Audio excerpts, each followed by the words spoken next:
दोस्तों नमस्कार। आप सभी का स्वागत है आपके अपने यूट्यूब चैनल मेंस एजुकेशन में। जैसा कि आप सभी को मालूम है कि प्रतिदिन आपको हम इस चैनल पर सेट पेपर बता रहे हैं। आज हम आपके लिए प्री बोर्ड परीक्षा का ये पेपर लेकर आए हैं भूगोल का, कक्षा 12वीं मध्य प्रदेश, कक्षा 12वीं मध्य प्रदेश भूगोल। तो आप सभी के लिए ये पेपर इम्पोर्टेंट है। पूरे पेपर को आप अच्छे से हल करेंगे और एक भी क्वेश्चन आपको छोड़ना नहीं है। यह है आपका मध्य प्रदेश का, ठीक है, कक्षा 12वीं वाले ध्यान रखें। मध्य प्रदेश कक्षा 12वीं और भूगोल का ये पेपर है आपका। ये प्री बोर्ड परीक्षा के लिए तो मोस्ट इम्पोर्टेंट है ही। आपकी जो बोर्ड परीक्षा है उसके लिए भी काफ़ी अच्छा साबित होने वाला है। तो ध्यान रखना आप सभी, इसके एक एक क्वेश्चनों को आप हल करेंगे और इसके जो जितने भी ऑब्जेक्टिव टाइप क्वेश्चन हैं वो सारे क्वेश्चनों के आंसर मैं इसमें बता दूंगा आपको। इसके बाद में पूरा पेपर रहेगा और जो क्वेश्चन है उसको आप अच्छे से हल करेंगे। सारे क्वेश्चनों को नोट कर लेना, ठीक है। आइए स्टार्ट करते हैं। भूगोल कक्षा 12वीं मध्य प्रदेश बोर्ड परीक्षा 2021। सबसे पहले आपको निर्देश ध्यानपूर्वक पढ़ना है, सभी प्रश्नों को हल करना अनिवार्य है, ठीक है। इसके बाद में प्रश्न क्रमांक 1 से 4 तक वस्तुनिष्ठ प्रश्न है। इसके बाद में प्रश्न क्रमांक 5 से 10 तक प्रत्येक में आंतरिक विकल्प दिए गए हैं। प्रत्येक प्रश्न के लिए अंक प्रश्नों के सामने ही दिए गए हैं और मानचित्र को सावधानीपूर्वक भरें। जो आपको मानचित्र दिया जाएगा उसको आप सावधानीपूर्वक भरेंगे ताकि आपको पूरे के पूरे नंबर मिले। आइए स्टार्ट करते हैं पहले क्वेश्चन से। जो पहला क्वेश्चन है वो सही विकल्प से है, ध्यान रखना। ये मैं जूम करके बताऊंगा आपको, ध्यान रखें आप सभी। पहला क्वेश्चन आपका है सही विकल्प से। एक और बात मैं आपको बता देना चाहता हूँ कि इस प्रकार की अपडेट डेली हमारे इस चैनल पर आ रही है, तो आप चैनल को सब्सक्राइब ज़रूर कर लें, ठीक है। क्योंकि अगर आपने चैनल को सब्सक्राइब नहीं किया है तो अपडेट आपको नहीं मिल पाएगी। और डेली मध्य प्रदेश के विद्यार्थियों के लिए हम कक्षा 12वीं के विद्यार्थियों के लिए डेली अपडेट ला रहे हैं, ठीक है। 9th वाले के लिए भी ला रहे हैं और 11th वाले के लिए भी ला रहे हैं। तो ये ध्यान रखें, मध्य प्रदेश बोर्ड परीक्षा की दृष्टि से ये जो चैनल है आपके लिए काफ़ी अच्छा साबित होने वाला है। आइए देखते हैं पहला क्वेश्चन। निम्नलिखित में से कौन सा मानव भूगोल का उपागम नहीं है? तो मानव भूगोल का जो उपागम नहीं है वो है मात्रात्मक क्रांति। क्या आएगा? मात्रात्मक क्रांति। मात्रात्मक जो क्रांति है वो मानव भूगोल का उपागम नहीं है। और बाकी जो मानव भूगोल के उपागम है उसमें क्षेत्रीय विभिन्नता भी मानव भूगोल का उपागम है और स्थानिक संगठन भी है। अन्वेषण और वर्णन ये सभी मानव भूगोल के अंतर्गत आते हैं, लेकिन जो मात्रात्मक क्रांति है ये मानव भूगोल का उपागम नहीं है। तो इसका करेक्ट आंसर होगा खा वाला। ध्यान रखेंगे आप सभी, ऑप्शन नंबर खा हमारा इसमें करेक्ट होगा। नेक्स्ट क्वेश्चन देखिए। बिग इंच पाइपलाइन के द्वारा परिवहित किया जाता है। जो बिग इंच पाइपलाइन है इसके द्वारा क्या परिवहित किया जाता है? तो इसमें आप बताएंगे पेट्रोलियम, ठीक है। ऑप्शन नंबर घ हमारा इसमें करेक्ट होगा। जो पेट्रोलियम है ये करेक्ट होगा। बिग इंच पाइपलाइन के द्वारा ये परिवहित किया जाता है, मतलब कि एक स्थान से दूसरे स्थान पर ले जाया जाता है, ठीक है। एक स्थान से दूसरे स्थान पर ले जाया जाता है, ये हमारा इसमें करेक्ट होगा। अगला देखिए, अगला थर्ड है जो करेक्ट देखें आप अच्छे से। पहला इस प्रकार है आपका ऑप्शन पश्चिम बंगाल, केरल, उत्तर प्रदेश और बंगाल, ये चार ही ऑप्शन दे दिए हैं। और ये है आपका निम्नलिखित राज्यों में से किस एक में जनसंख्या का घनत्व सर्वाधिक है? तो जो सर्वाधिक जनसंख्या घनत्व है वो कहाँ पर है? पश्चिम बंगाल में है, ठीक है, पश्चिम बंगाल में है। अगला देखिए, निम्नलिखित में से किस राज्य में प्रमुख तेल क्षेत्र स्थित है? तो वो असम में प्रमुख तेल क्षेत्र स्थित है, क्योंकि जो असम है इसमें क्या पाया जाता है, याद रखना आप सभी, तेल क्षेत्र पाए जाते हैं। ठीक है, अगला है निम्नलिखित में से कौन सा पत्तन कृत्रिम है? तो कृत्रिम है चेन्नई। जो चेन्नई पत्तन है वो कैसा है? तो याद रखना वो है कृत्रिम। ठीक है, एक तो होता है प्राकृतिक होता है और एक होता है कृत्रिम। कृत्रिम मतलब होता है जिसको मानव ने बनाया है, और प्राकृतिक वो होता है जिसको प्रकृति ने बनाया है। मतलब प्रकृति द्वारा निर्मित जो होता है उसको हम क्या कहते हैं? उसको हम कहते हैं प्राकृतिक। और जो कृत्रिम होता है वो मानव निर्मित होता है। तो इसका आंसर आएगा चेन्नई। जो चेन्नई है ये कृत्रिम पत्तन है। ठीक है, तो ये तो हो गए हमारे सही विकल्प। अब हम बात कर लेते हैं रिक्त स्थानों की पूर्ति कीजिए। इसके बाद हम देखेंगे जोड़ी। रिक्त स्थान आप अच्छी तरह से हल करेंगे। पहला देखिए, पहला रिक्त स्थान आधुनिक सभ्यता का आधार उद्योग है। ठीक है, तो कौन सा है? तो इसमें लौह इस्पात उद्योग। क्या आएगा? लौह इस्पात उद्योग। ठीक है, लौह इस्पात उद्योग क्या है? आधुनिक सभ्यता का आधार है, क्योंकि जो लौह इस्पात उद्योग है इस पर ही विभिन्न प्रकार के जो उद्योग हैं वो टिके हुए हैं। अगला देखिए, ग्रामीण से ग्रामीण प्रवास की धाराओं में की संख्या सर्वाधिक होती है। किसकी सर्वाधिक संख्या होती है? महिलाओं की। ये इसमें आएगा, महिलाओं की संख्या अधिक होती है। अगला देखिए, भारत में सबसे बड़ा नदी बेसिन कौन सी नदी का है? तो वो है गंगा नदी का। याद रखेंगे, गंगा नदी इस खालिस्तान में आपको लिखना है। भारत की व्यापारिक राजधानी कौन सी है? तो वो है मुंबई। ठीक है, मुंबई भारत की व्यापारिक राजधानी है। वायु प्रदूषण के कारण वर्षा भी होती है। कौन सी वर्षा होती है? अम्ल वर्षा भी होती है। ठीक है, वायु प्रदूषण के कारण अम्ल वर्षा भी होती है। तो ये आपके क्या है? रिक्त स्थान है 5 नंबर के। एक बार और आप अच्छे से इसको कर सकते हैं, स्क्रीनशॉट ले सकते हैं इसका पूरे का। और ये जो आंसर दे रखे हैं, ये आंसर देख सकते हैं आप। ये आंसर आपको यहाँ पर दे रखे हैं। तो ये सारे खालिस्तान, पहले में लौह इस्पात आएगा, दूसरे में महिलाओं आएगा, तीसरे में गंगा आएगा, चौथे में मुंबई आएगा और पांचवें में अम्ल आएगा। ये रिक्त स्थान के उत्तर हो गए आपके। अब हम देखेंगे सही जोड़ी बनाइए। देखिए सही जोड़ी बनाइए, इसको देखें आप। सबसे पहला क्या दिया है? प्रवास का अपकर्षक कारक। तो ये आएगा रोजगार की सुविधाएं। इसके बाद में स्थानांतरित कृषि। तो स्थानांतरित कृषि के आगे आएगा दोस्तों कर्तन एवं दहन कृषि।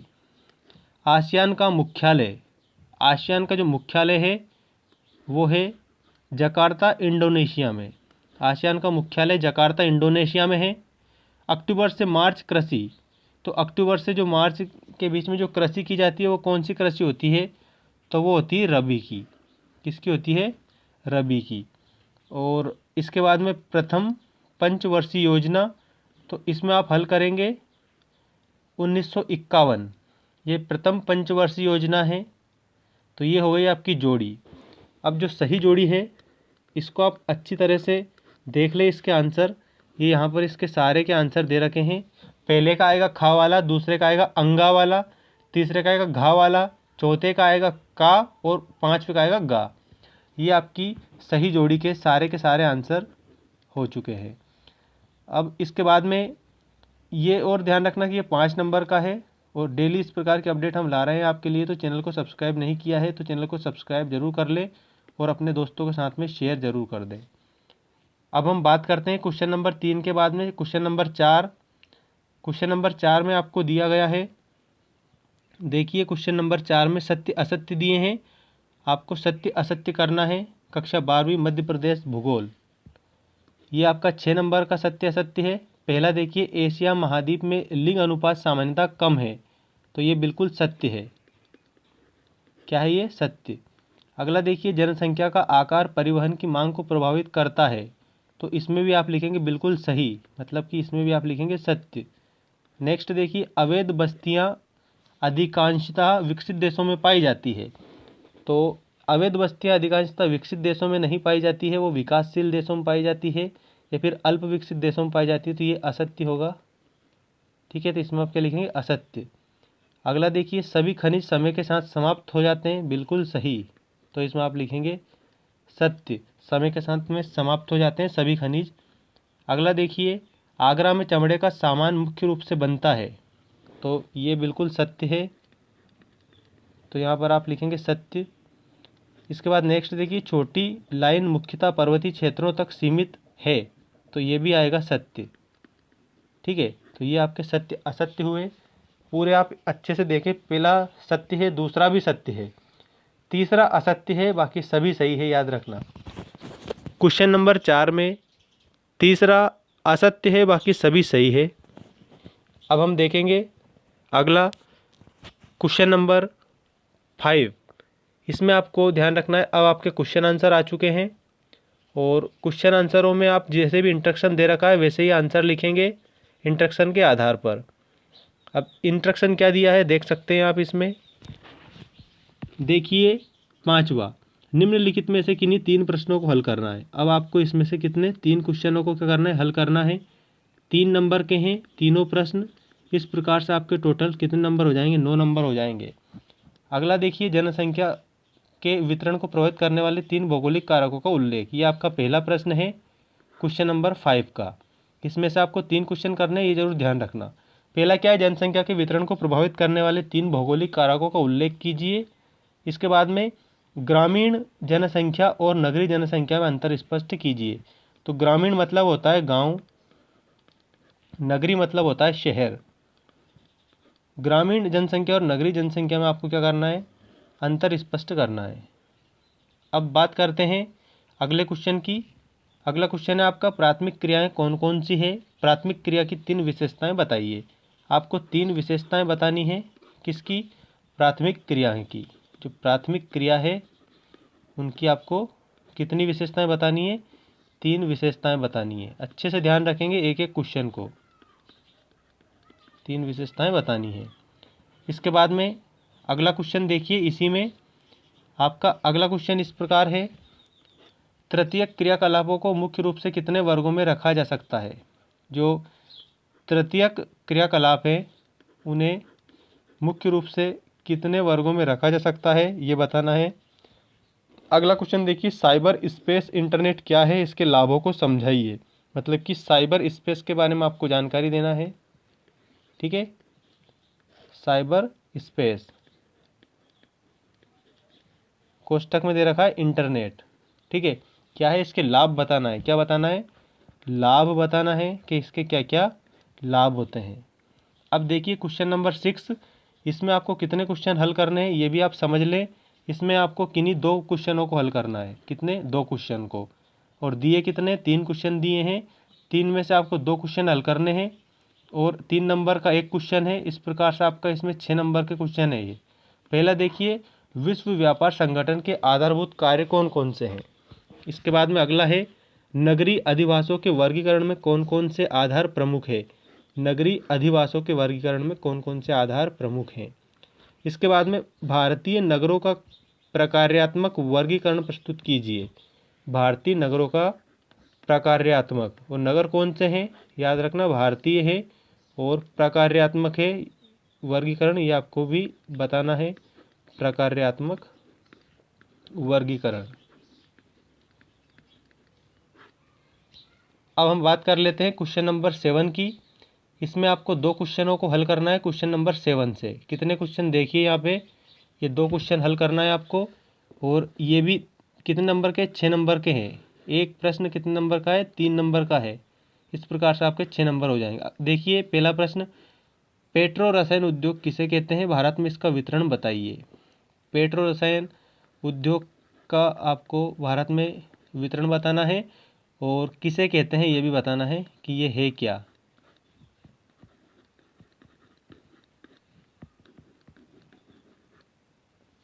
चलिए अब अगला क्वेश्चन देखते हैं इसी में, क्योंकि इसमें 2 क्वेश्चन हल करने हैं। दिए कितने, 3 क्वेश्चन दिए। फिर हम देखेंगे क्वेश्चन नंबर 8, भरमौर जनजाति क्षेत्र में समन्वित जनजाति विकास कार्यक्रम के सामाजिक लाभ। अच्छा, सामाजिक लाभ पूछे, ये ध्यान रखना, सामाजिक लाभ किसके, कौन सी जनजाति के, तो याद रखना भरमौर जनजाति। भरमौर जनजाति के। अगला क्वेश्चन देखिए, व्यापार घाटे को कम करने के लिए कौन कौन से उपाय किए जा रहे हैं। मतलब कि जो व्यापारिक घाटा होता है, ठीक है, जो व्यापार का जो घाटा होता है उसको कम करने के लिए कौन कौन से उपाय किए जा रहे हैं, ये आपको बताना है, कौन कौन से उपाय किए जा रहे हैं। चलिए अब देखते हैं क्वेश्चन नंबर 8। क्वेश्चन नंबर 8 में भी आपको कितने क्वेश्चन हल करने हैं, इसमें भी आपको 2 क्वेश्चन हल करने हैं, लेकिन ये एक क्वेश्चन 4 नंबर का, इस प्रकार से ये 2 क्वेश्चन आपके 8 नंबर के हो जाएंगे। चलिए पहला क्वेश्चन देखते हैं।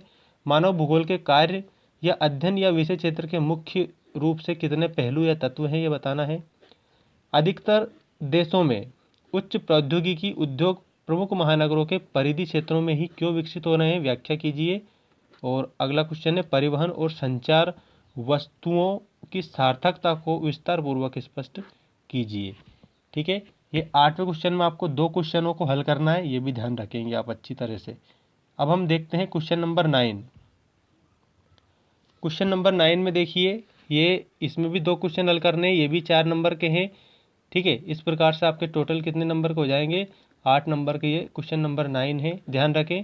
प्री बोर्ड परीक्षा और बोर्ड परीक्षा कक्षा 12वीं मध्य प्रदेश। पहला क्वेश्चन देखिए, भारत में अंतर्राष्ट्रीय प्रवास के कारणों की विवेचना कीजिए। और दूसरा प्रश्न है, भारत में भू संसाधनों की विभिन्न प्रकार की पर्यावरणीय समस्याएं कौन कौन सी है, उनका निदान कैसे किया जा सकता है। अगर आपके पास में परीक्षा अध्ययन है, चलिए एक सूचना मैं दे देता हूँ, अगर आपके पास में परीक्षा अध्ययन की जो गाइड है वो अगर है, तो इसमें जो जो पृष्ठ संख्या दे रखी है उन पृष्ठ संख्या पर आपको इन सभी प्रश्नों के उत्तर मिल जाएंगे। देख सकते हैं पृष्ठ संख्या 97 पर प्रश्न नंबर 1 का उत्तर देखें, तो ये जो पहला प्रश्न है ना, ये कहाँ पर है, प्रश्न नंबर 97 पर है और काय में है, परीक्षा अध्ययन में। तो सारे प्रश्न आपको परीक्षा अध्ययन में इनके हल मिल जाएंगे, अगर आपको हल भी चाहिए तो। वैसे आपकी बुक में भी इनके हल मिलेंगे। अब देखते हैं क्वेश्चन नंबर 9 का अगला क्वेश्चन, फिर देखेंगे हम क्वेश्चन नंबर 10। क्वेश्चन नंबर 9 में देखिए क्या दिया है, देश में जल संसाधनों की उपलब्धता की विवेचना कीजिए और इसके स्थानिक वितरण के उत्तरदायी कारकों को बताइए। जो जल संसाधन है उसका वितरण आपको बताना है, ठीक है, और उत्तरदायी कारक बताना है। स्थानीय उत्तरदायी कारण है वो आपको बताना है। अब हम बात करते हैं क्वेश्चन नंबर 10 की। इस क्वेश्चन नंबर 10 में आपको ध्यान रखना, ये लास्ट क्वेश्चन है। इसके बाद में भूगोल का दूसरा आदर्श प्रश्न पत्र मैं आपको दूसरे वीडियो में बताऊंगा, यही वीडियो बहुत बड़ा हो जाएगा नहीं तो। चलिए देखते हैं क्वेश्चन नंबर 10। निम्नलिखित में से किन्हीं 3 प्रश्नों के उत्तर लिखिए। प्रथम प्रश्न अनिवार्य है। आपको ध्यान रखना है, इंस्ट्रक्शन पढ़ ही लिया होगा कि जो पहला प्रश्न है, मतलब कि ये वाला जो प्रश्न है ये आपको कंपलसरी हल करना है, याद रखेंगे, छोड़ना नहीं है। उन्होंने पहले ही दे दिया कि 3 प्रश्नों के उत्तर लिखना है और पहला प्रश्न अनिवार्य रूप से आपको हल करना है।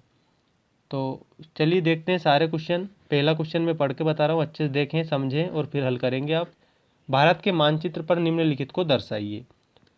एक तो प्रमुख चाय उत्पादक क्षेत्र दर्शाना है, और दूसरा है मुंबई हाई को दर्शाना है, कोंकण रेलवे को दर्शाना है, और बेंगलुरु तमिलनाडु औद्योगिक क्षेत्र को दर्शाना है। और ये कहाँ पर दर्शाना है ये भी मैं आपको बता देता हूँ, ये दर्शाना है आपको इंडिया के मैप पर, ठीक है, इंडिया मैप पर आपको इनको दर्शाना है। ये पहला प्रश्न क्या है, अनिवार्य रूप से हल भी करना है, ये यहाँ पे लिखा हुआ है, देख सकते हैं आप कि जो पहला प्रश्न है वो अनिवार्य है। इसके बाद में देखिए अगला प्रश्न। अगला प्रश्न आपका इस प्रकार है, खनिज संसाधनों का संरक्षण क्यों आवश्यक है, इनके संरक्षण के उपाय बताइए। मतलब कि जो खनिज संसाधन है, ठीक है, खनिज जो संसाधन है इनका जो संरक्षण है वो हमें क्यों करना चाहिए और इनके संरक्षण के क्या क्या उपाय हैं। चलिए अगला क्वेश्चन है, भारत के आर्थिक विकास में सड़कों की भूमिका का वर्णन करिए। भारत का जो आर्थिक विकास है उसमें किसकी भूमिका, सड़क की भूमिका बताना है। आर्थिक विकास में किसकी भूमिका पूछी गई है, ध्यान रखना, सड़क की भूमिका पूछी गई है। सड़क की भूमिका। नेक्स्ट क्वेश्चन ये है, भारत के अंतर्राष्ट्रीय व्यापार की बदलती प्रकृति पर एक टिप्पणी लिखिए। इसके बाद में लास्ट क्वेश्चन रहेगा आपका ये वाला, भारत में गंदी बस्तियों की समस्या का वर्णन कीजिए। भारत में जो गंदी बस्तियां हैं, ठीक है, जो गंदी बस्तियां हैं, इसके जितनी भी समस्या उत्पन्न होती है, समस्या है इनकी, समस्याओं को आपको बताना है। गंदी बस्तियों की समस्याओं का वर्णन करना है, जिसको क्या बोला जाता है, स्लम्स में भी रहने वाले लोग रहते हैं ये, तो ध्यान रखना ये गंदी बस्तियों के बारे में है। तो भारत की गंदी बस्तियों की समस्याओं का वर्णन करना है। और ये आपका पूरा आज का पेपर था भूगोल का, और अगला जो रहेगा वो भी सेट पेपर ही है, भूगोल विषय का है, कक्षा 12वीं Madhya Pradesh. Set paper second रहेगा कल के वीडियो में। आज मैंने आपको ये जितना भी पेपर बताया, मैं उम्मीद करता हूँ कि आपको समझ में आ गया होगा कि इस पेपर की आपके लिए कितनी महत्ता है, कितना महत्वपूर्ण है ये। और इस प्रकार की जो डेली अपडेट है वो हम इस चैनल पर ला रहे हैं, डेली ला रहे हैं, ध्यान रखें, 12th क्लास की, ठीक है। और एमपी बोर्ड ध्यान रखें, मध्य प्रदेश के जो विद्यार्थी हैं सभी ध्यान रखें, प्री बोर्ड और बोर्ड परीक्षा आपकी बहुत जल्द होने वाली है, दोनों एग्ज़ाम्स, तो उसकी तैयारी जारी है। और अच्छे से आप अपनी तैयारी जारी रखें, 85% आपके बन जाएगी अगर आप मेहनत करेंगे अच्छी तरह से तो। ठीक है, मिलते हैं अगले वीडियो में। Thank you.